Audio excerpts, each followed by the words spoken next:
ma jeceshahay ilmahaagu fursadda ugu fiican ee tacliinta inuu helo haddii aad degan tahay dalka Ingiriiska haddii aad degan tahay dalalka kale ee luqadda Ingiriisiga lagu hadlo waxna lagu barto haddii aad degan tahay dalka hooyo qaab online ayuu iskuulkani ku shaqeeyaa oo carruurta wax ku bara adiga oo gurigaaga jooga amba ilmahaaga oo gurigiisa jooga ayaa wax lagu barayaa iskuulkan magaciisa waxa la yiraahdaa Key Stage Learning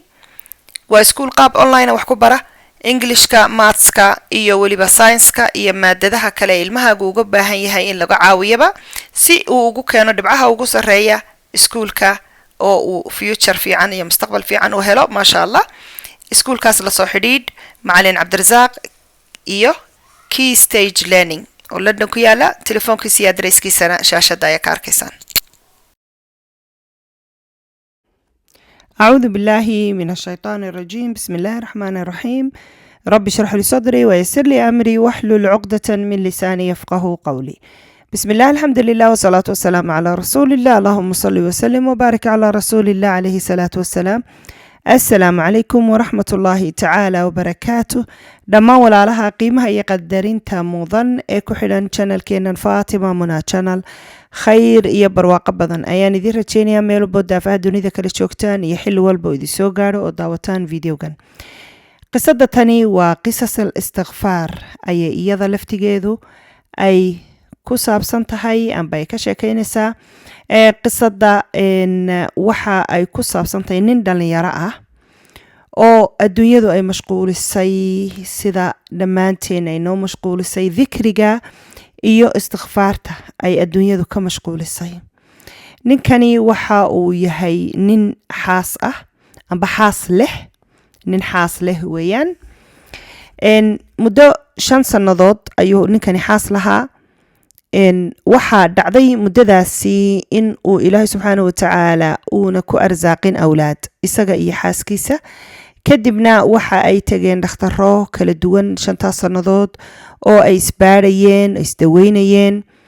kadibna waxa ay arkeen inayna rajadu badnayn oo yacni rajada Ilaahay mar walba laga rajo gooyo laakiin 5 sanadood ayna awlaad dhalin dhakhtarradiina ayna wax natiijo ayna kala kulmin arintaasi ayaa runtii murugo iyo warwarba ku ahayd ninkan iyo gabadha uu qababa maalin maalmaha kamida ninkani waxa uu tagay masaajidkii xaafadiisa waxa uu la kulmay oday waayeel ah oo dadka masaajidka ay ku kulmaan ee maaragtay xaafadiisa degan kadibna ninkii waayeelka ayaa wuxuu arkay ninkan dhalinyarada ah oo murugaysan wuu weydiiyay wiilkaygiyow maxaa kugu dhacay maxaad la murugaysan tahay waxa uu yiri ninkii dhalinyarada ahaa waxaan la murugaysanahay 5 sanadood ayaanu guri leenahay aniga iyo xaaskaygu 5 sanadoodna waxaanu nahay bilaa duriyad ayaanu nahay oo awlaad ma haysano waxa aanu jeclaan lahayn buu yiri hal qofna ha ahaatee yani ilmo keliyana ha ahaatee inuu Ilaahay subxaanahu wa ta'ala ilmo nagu arsaaqo noo yeedha ambase markaanu u yeedhno codka nagu soo celiya oo calashaan heena yiraahdo amba hooyo amba aabana yiraahdo oo yani qof aanu u yeedhno oo codkiisu gurigayaga laga maqlo aanu ka dhex maqlo sidoo kale waxa aanu aad ugu xiisoonaynaa ilmo gurigayga dhex carcarara oo maaragtay ku dhex ciyaara guriga arintaasi ayaana haysataa runtii oo walwar iyo murugaba nugu abuurtay ayuu yidhi ninkii dhalinyarada ahaa runtii odaygii waayeelka ahaa waxaabuu wejigiisii ku sawirmatay la yaab aad ayuu ula yaabay ninkan dhalinyarada ah odaygii waayeelka ahaa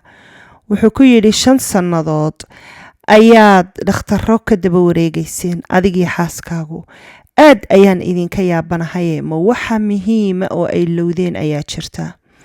ninkii dhalinyarada wuxuu yiri maya wax muhiim oo yani ma garanayo waxaad ka wadid ma dhakhtar baa jira caan ah oo aad noo diraysid oo leedahay sidee dhakhtarka u ilowdaan mise waxaad ka wadaa mudaawaadkan dhirta iyo waxyaabahaasi la isku daweeyo ma waxyaabahaasi ayaad leedahay maxaa ugu tagi weydeen mise waxa aad garanaysid oo kale oo aanu anagu hilmaanay ayaa jira sidaas markuu yidhi wiilkii dhallinyarada ahaa, ninkii odaygii waayeelka ahaa waxa uu yidhi qur-aanka markaad akhriyaysid miyaad iska akhridaayoon, miyaanad aayadaha qur-aanka waxba ka fahmahayn oo aanad u fiirsanin waxaanad akhriyaysid. marar badan baynu qur-aanka akhrinaa inagoon u fiirsanahayn macaaniga qur-aanka iyo aayaduhu micnaha ay leeyihiin. halkaa marka uu marinayo waxa uu odaygii waayeelka ahaa uu ku yidhi wiilkan dhallinyarada ah, miyaanad maqlin aayadda ee allah subxaanahu watacaala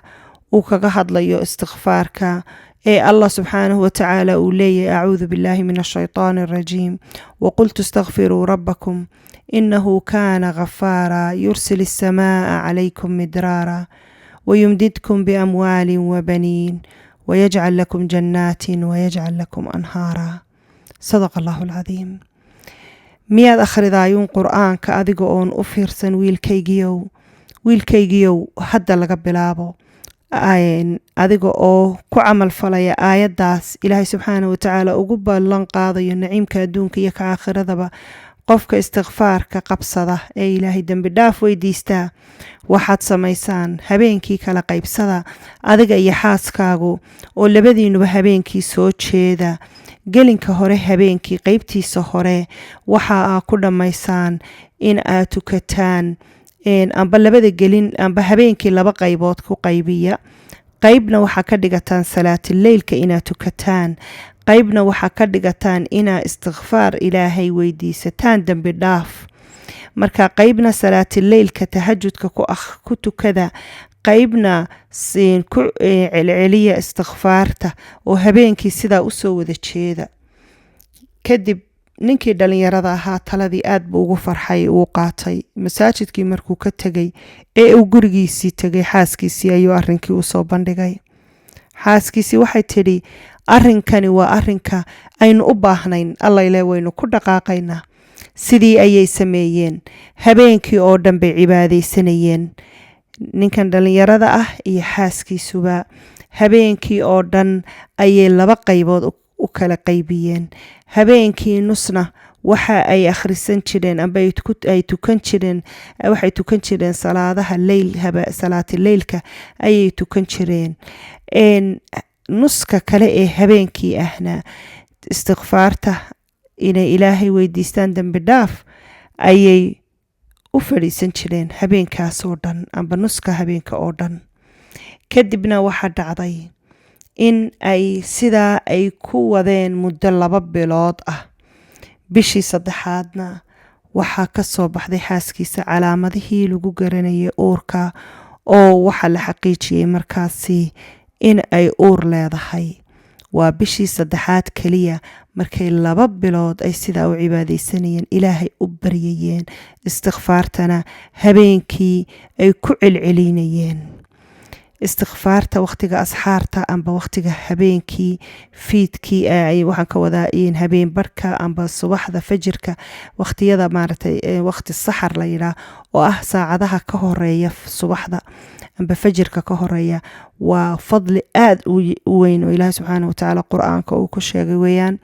xilli walbana istikfaarku waa xilli walba oo aad ilaahay dembi dhaaf weydiisatid, waa xilli khayr qaba oo ilaahay ku waafajiyeyba inaad ilaahay dembi dhaaf weydiisatid. marka ilaahay subxaanahu watacaala dembi dhaaf ayaynu weydiisanaynaa xilli walba. astaqfirullah alcadiim waatuubu ilayh. ilaahay naga aqbalo dhammaanteen. waxa aan runtii naftayda iyo idinkaba idin xasuusinaya istikfaarta iyo adkaarta. waxaanan idin leeyahay mar kale ramadaan mubaarak calayna wacalaykum kulli caam waantum bikheer. waxaan idinkaga tegayaa fi amaan illah. istawdactukum allah aladii laa tadiicu wadaa'icu. والسلام عليكم ورحمة الله تعالى وبركاته. سبحانك اللهم ربنا وبحمدك أشهد أن لا إله إلا أنت أستغفرك وأتوب إليك.